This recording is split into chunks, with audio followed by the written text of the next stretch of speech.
Have you ever noticed a change in your body's behavior and questioned whether it's attempting to tell you something significant or something you could be lacking? For many elderly people, little physical changes might serve as silent alarms that death may be nearer than anyone thinks. These indicators aren't always conspicuous or loud. They are frequently gradual, unnoticeable changes that are dismissed as normal aging. Ignoring them, however, can mean passing up an opportunity to take action, be ready, or find serenity. Based on the actual experiences of carers, physicians, and loved ones, we'll reveal 5 crucial warning signals that 99% of seniors exhibit approximately a year before they die in this video. You might be able to respond wisely, make important decisions, or even notice something you hadn't previously observed in yourself or someone you love if you stick with us through to the finish. I would like you to enjoy this video before we start. I can keep spreading the old age lesson with your aid. To ensure you don't miss any videos, I advise you to subscribe and turn on the bell if you haven't already. Please leave the first remark if you enjoy this video.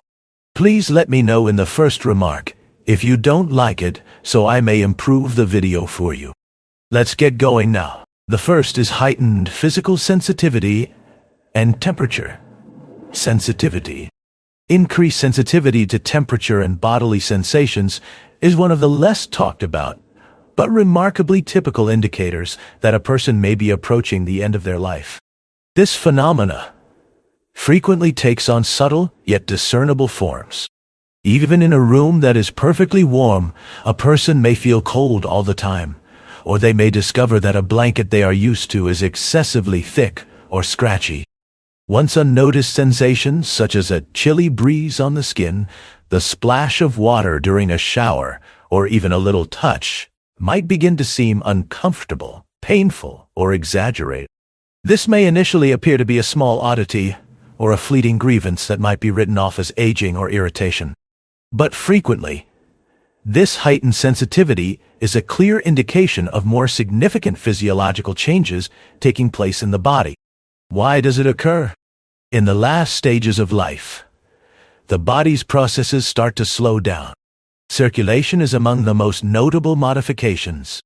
As the heart's efficiency declines, blood flow to the hands, feet, fingers, and toes becomes less strong.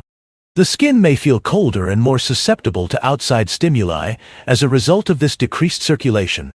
The skin itself also changes as we age, losing its flexibility and the subcutaneous fat that used to cushion and insulate us. The thermoregulatory system, which keeps the body's internal temperature constant, also loses some of its efficiency. Even slight sensations can become overwhelming due to hypersensitive nerve endings. A room at 70 degrees Fahrenheit could feel like a deep cold, whereas a soft cotton sheet might feel rough. As a real-life example, take Paul, a 79-year-old retired veteran who enjoyed sipping tea on brisk winter evenings while wearing a light jacket on his porch. After a year, his daughter became aware of a change. Even in mild weather, Paul started to completely avoid being outside. He wrapped himself with several blankets, gloves, and thick socks inside. He continued to complain about feeling cold, though. He would say, "It's in my bones." Even if the temperature was set to a comfortable 75 degrees F, along with complaining that his favorite wool jumper felt like sandpaper. He also started to wince at slight touches, such as a pat on the shoulder. His family was perplexed by these developments until a few months later, Paul received a diagnosis of severe heart failure. In retrospect, one of the first signs that his body was transitioning into a slower, more subdued stage of life was his increased sensitivity to touch and warmth, levels of psychology and emotion. This sensitivity extends beyond the physical realm. It frequently has emotional significance. A person's ability to tolerate sensory stimulation decreases with dwindling energy levels. Once comfortable bright lights, loud noises, or even busy situations might become overpowering. As the person's attention shifts inward towards introspection or relaxation, this retreat from sensory input frequently reflects a larger retreat from the outside world. Some people may find this change to be a normal aspect of letting go, while others may find it frustrating or embarrassing, particularly if they find it difficult to explain why they are feeling so uneasy. The best thing you can do if you see a loved one becoming more sensitive to touch or temperature is to show empathy and flexibility. Minor modifications can have a big impact. Manage the surroundings. Maintain a constant, pleasant temperature in your rooms, usually between 70 and 75 degrees. Use portable heaters or heated blankets to provide focused warmth for people who are feeling cold. But make sure they are safe and light. Select supple materials. For clothing and bedding, choose breathable, light materials like bamboo or cotton. Steer clear of materials that could irritate delicate skin, such as wool or synthetic blends. Reduce the amount of sensory overload. Dim illumination. Limit physical contact to light, predictable touches, and turn down background noise. Instead of making assumptions, find out what makes the person feel most at ease. Confirm their experience. Don't write off grievances as a sign of aging. Say something like, "I can see this is really bothering you. Let's find a way to make you feel better." These small changes can make a big difference when comfort is crucial. Thank you for acknowledging their suffering. In addition to alleviating physical suffering, you are also respecting the person's evolving needs with decency and consideration when you create a calm setting. Please let me know in the first remark below whether you're still watching this video and finding these ideas helpful. To ensure you don't miss any videos, I advise you to subscribe and turn on the bell if you haven't already. We can keep producing high-quality content to educate and uplift you thanks to your support. All right, let's proceed. The second is chronic exhaustion that does not go away with rest. Everyone experiences fatigue. However, there is a clear distinction between bone-deep exhaustion that persists even after slumber and the fatigue that comes after a long day. Persistent, unrelenting weariness becomes a distinguishing symptom of a major transition in the body for many seniors. In their final year of life, a good night's sleep or a strong cup of coffee won't help with this type of fatigue. It's a pervading heaviness that makes even seemingly insignificant chores like strolling to the kitchen, folding laundry, or brushing one's teeth seem like enormous obstacles. This weariness frequently indicates that the body is storing energy for vital processes in anticipation of a longer period of sleep. Why does it occur? In the last stages of life, a variety of physiological conditions frequently contribute to persistent fatigue. A persistent feeling of exhaustion results from the circulatory system's weakening, which reduces the amount of oxygen-rich blood that reaches muscles and organs. Because it strains the immune system, chronic inflammation, which is frequent in aging or terminal conditions, can also deplete energy. Furthermore, metabolic alterations may impair the body's capacity to effectively utilize nutrients, resulting in undernourished cells. Sometimes the feeling of weariness is made worse by hypoxia, low blood oxygen levels, or hormonal imbalances. It's not just physical exhaustion. Mental symptoms may include brain fog, trouble focusing, or a lack of desire to partake in once loved hobbies. As a real-life example, consider Linda, a 74-year-old community leader. She is well known for her unwavering dedication to local volunteer organizations and her church choir. Her pals became aware that she was retreating over the course of several months. She started turning down invites to social gatherings, skipped rehearsals, and delegated her volunteer work to others. She would say, "I'm just worn out," blaming it on a sleepless night or a hectic schedule. The reality, however, spoke louder. She was out of breath, even after short treks to the mailbox, and no amount of sleep seemed to help her recover. The weariness continued even after consuming a balanced meal and sticking to a healthy routine. Doctors eventually found that Linda's heart was having trouble pumping blood effectively, a condition that had been steadily becoming worse. One of the first signs that her body was winding down was her chronic fatigue, social and emotional effects. More than simply the individual is frequently impacted by this type of exhaustion. Their relationships are affected. The seclusion may be misunderstood by loved ones as despair or apathy, which might result in misunderstandings.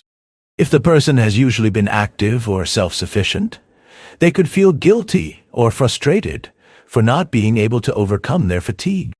Socially, they could distance themselves from once loved hobbies because the energy needed seems overwhelming, not because they have lost interest. Sensitivity and proactive support are necessary when identifying chronic fatigue as a possible indicator of decline. Promote medical assessment. You should never write off chronic weariness as a sign of aging. To rule out curable factors including anemia, thyroid problems, or adverse drug reactions, encourage a doctor's visit. Care decisions can be guided by early detection if it is associated with a terminal condition. Modify your everyday schedule. Divide work into more manageable, smaller steps. For instance, propose one activity at a time, such as washing their face or having a modest lunch, rather than anticipating a whole morning routine. Make relaxing activities a priority. Assist them in finding low-energy activities to keep them interested, such as watching their favorite shows, listening to audiobooks, or having brief but deep chats. Provide emotional assistance. Recognize their weariness without passing judgment. Phrases like, "I can see you're feeling really tired. Let's take it slow together" can validate their experience and reduce feelings of isolation. Persistent fatigue is one of the body's most honest signals. It's not about laziness or lack of willpower. It's a sign that the body is redirecting its limited resources. By responding with patience and understanding, you can help ease the burden and create moments of connection that matter deeply.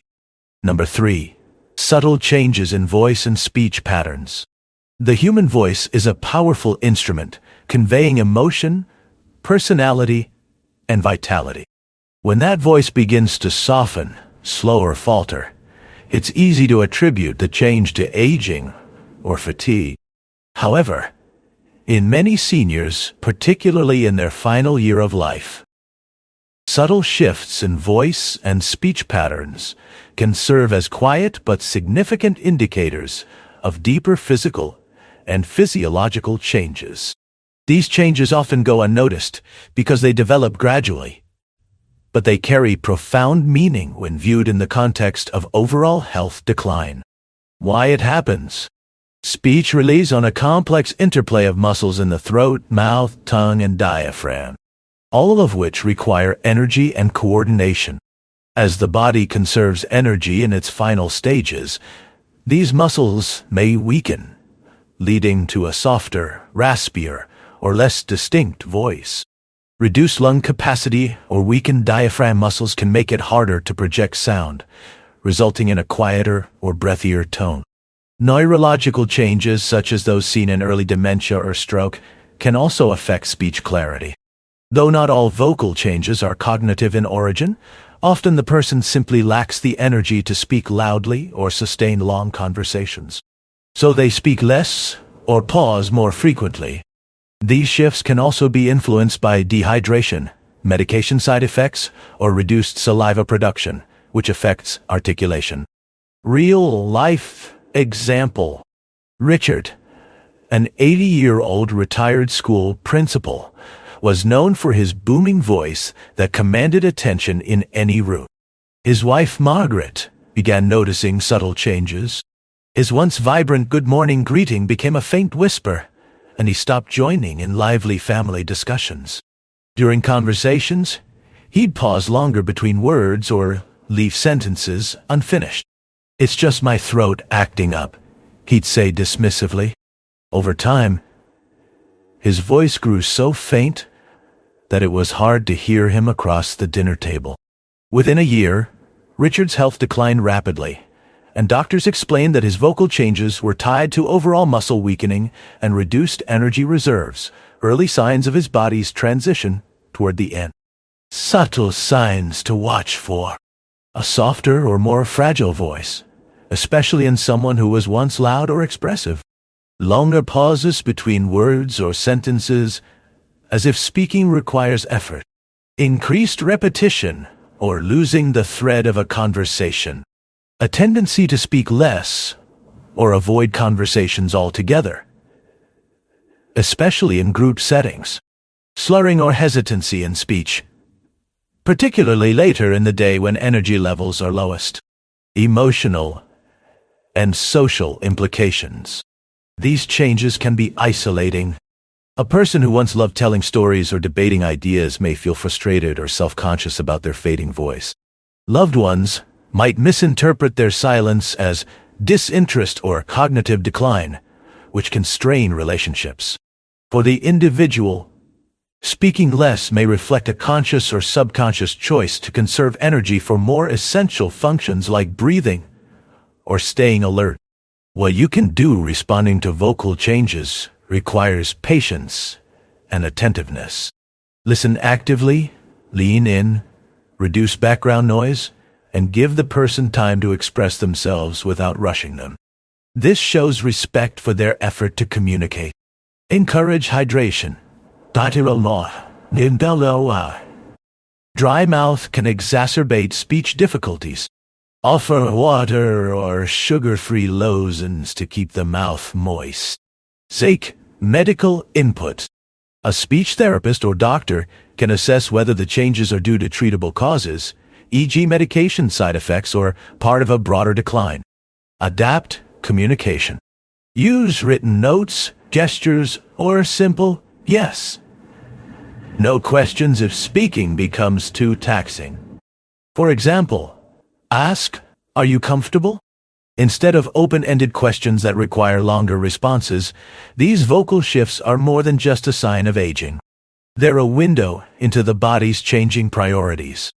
By noticing and responding with care, you can help maintain connection and dignity during a time when communication becomes more effortful. Number 4. Subtle changes in breathing patterns. Breathing is the rhythm of life, often so automatic that we barely notice it until something changes.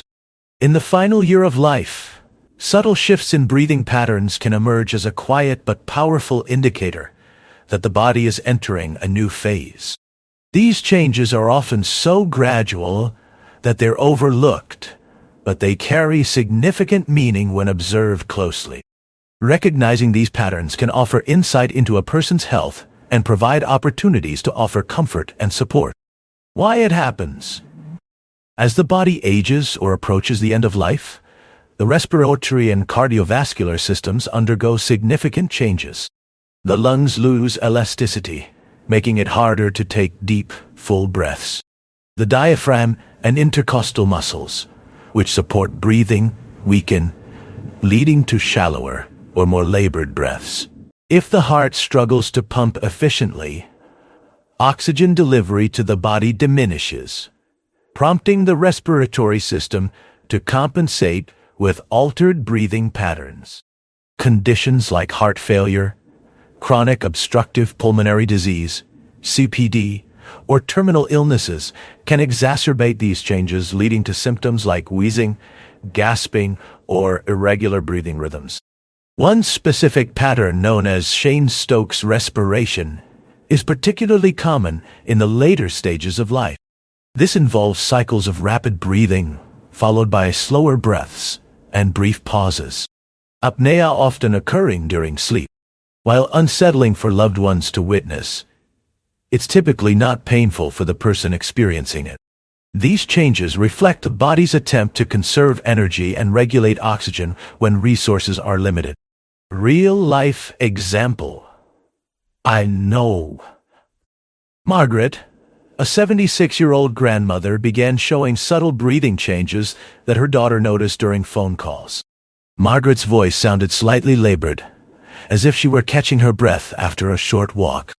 She dismissed it, saying, "I just moved too fast across the room."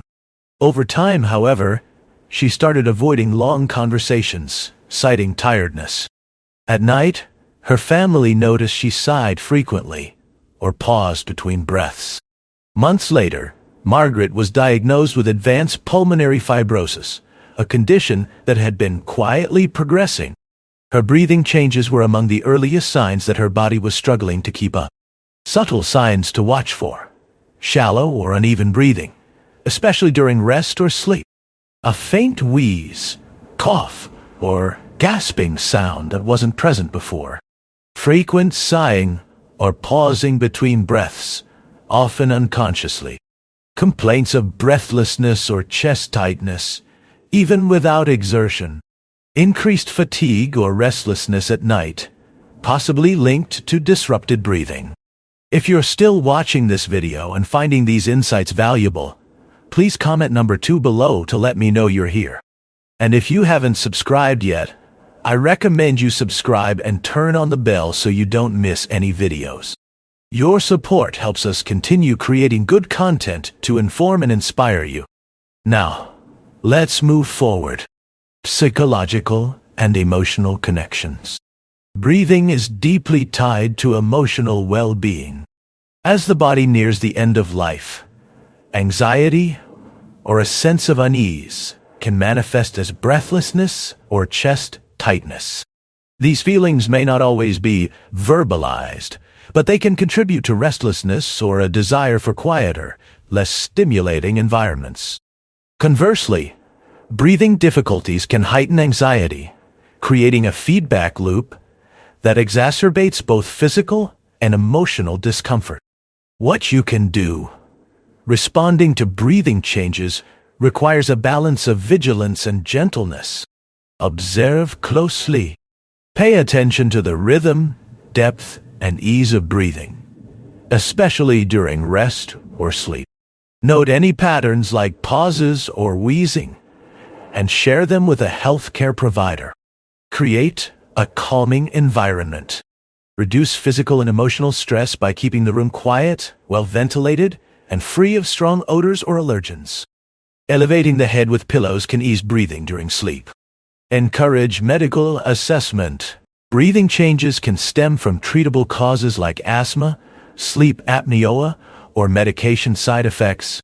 A doctor can determine whether interventions like oxygen therapy or medication adjustments are appropriate.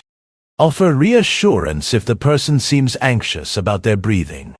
Provide calm, grounding support. Simple breathing exercises like slow inhales and exhales can help if they're able to participate. Breathing changes are a reminder of how deeply connected the body and mind are. By listening to these subtle rhythms, you can offer comfort and advocate for care that honors the person's needs during this tender phase of life.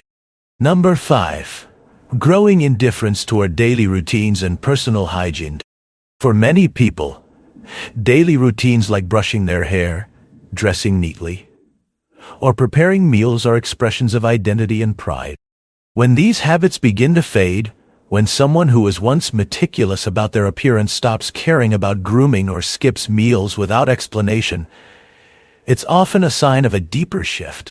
In the final year of life, growing indifference toward personal hygiene and daily routines can signal that the body and mind are redirecting energy away from external tasks and toward internal reflection or rest.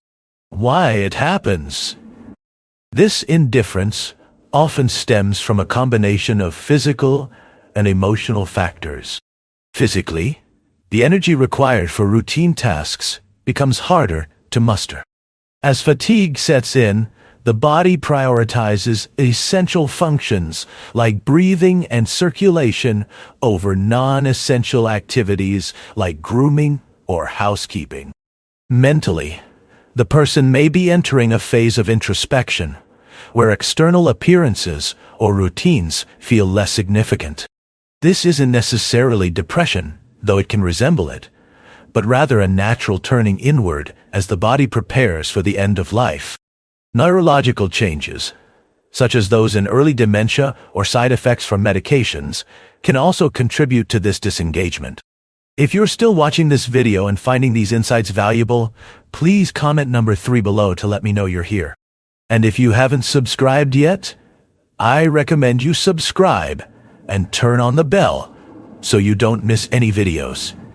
Your support helps us continue creating good content to inform and inspire you.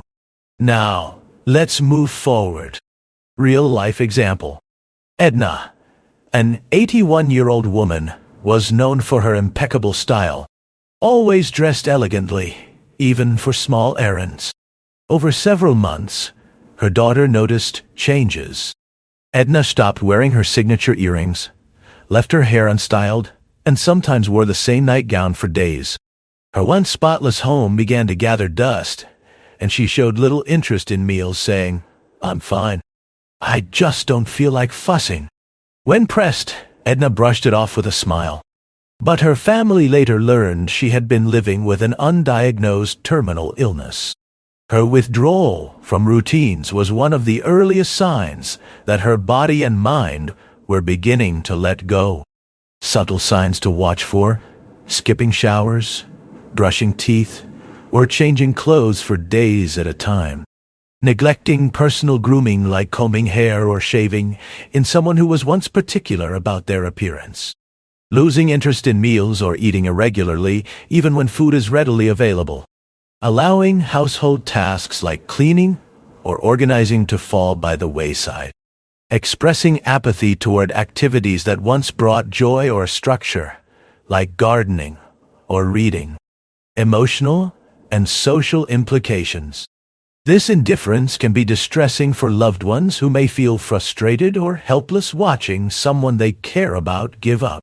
For the individual, however, it's often not about giving up, but about redirecting limited energy toward what feels most essential.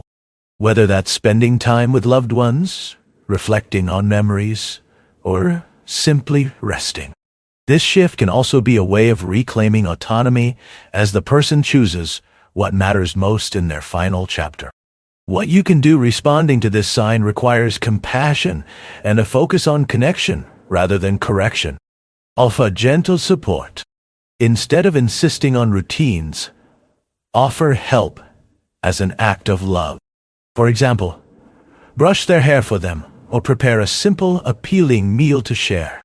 Respect their pace. Avoid pushing them to snap out of it. If they're uninterested in grooming, ask if there's something specific they'd enjoy, like a favorite outfit or a warm washcloth for their face. Look for underlying causes. Consult a doctor to rule out depression, medication side effects, or nutritional deficiencies that might contribute to apathy. Focus on connection. Spend time together in low-pressure ways like watching a favorite movie or reminiscing about shared memories.